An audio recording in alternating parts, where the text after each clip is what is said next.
ভালো বিক্রি করতে চাইলে আপনাকে আপনার সেবা বিক্রি করতে হবে, 1। 2 নম্বর হচ্ছে আপনার কৌশল বিক্রি করতে হবে। রাইট। মার্কেট হচ্ছে একটা সমুদ্রের মতো, জাল ফেলতে ফেলতে সব মাছ ধরতে পারবেন না, আরও মাছ থাকবে, আরও মাছ থাকবে। একটা কোম্পানির ব্যাকবোন বলা হয় কিন্তু ফার্স্ট লাইন ম্যানেজারকে। ফার্স্ট লাইন ম্যানেজার যতটা বেশি এক্সপার্ট হবে, ওই কোম্পানি তত বেশি কিন্তু শার্পলি মুভ করবে। আপনি তখনই টার্গেটের চাপ অনুভব করবেন যখন মনে হবে এটা অসম্ভব। টিএসএম হচ্ছে বাড়ির বউয়ের মতো, যত ভালো কাজ করুক তার কোনো সুনাম নেই।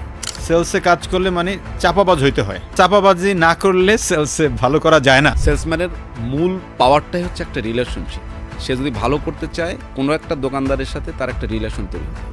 হ্যালো, আসসালামু আলাইকুম, আমি আহমেদ হালিম। আমি এসেছি সেলস পডকাস্ট এই প্রোগ্রামে, ইফতি ভাইয়ের একটি চমৎকার প্রোগ্রাম। আমি আপনাদের সাথে সময় দিব, থাকবো এবং সেলসের খুঁটিনাটি বিষয়ে, ভালো দিক মন্দ দিক বিভিন্ন বিষয়ে কথা বলবো এবং ক্যারিয়ার ডেভেলপমেন্টের যে ইস্যুগুলো আছে সেই ইস্যুগুলো আপনাদের সাথে শেয়ার করবো ইনশাল্লাহ। এবং আহমেদ হালিম ভাইয়ের সাথে থাকবো আমি, ইউসুফ ইফতি। আমার প্রায় 23 বছরের এক্সপিরিয়েন্স, যেখানে আমি অপসনিন ফার্মাতে সেলসে ডিরেক্টলি কাজ করেছি 15 বছর, এবং লাস্ট 8 বছর সেলস এবং সেলসের লিডারদেরকে নিয়ে কাজ করছি। আমার এবং হালিম ভাইয়ের এই যে দুজনের রসায়ন, কথা বলা, অনেক আপনারা ইনসাইটস পাবেন। সুতরাং দেখার আমন্ত্রণ রইল।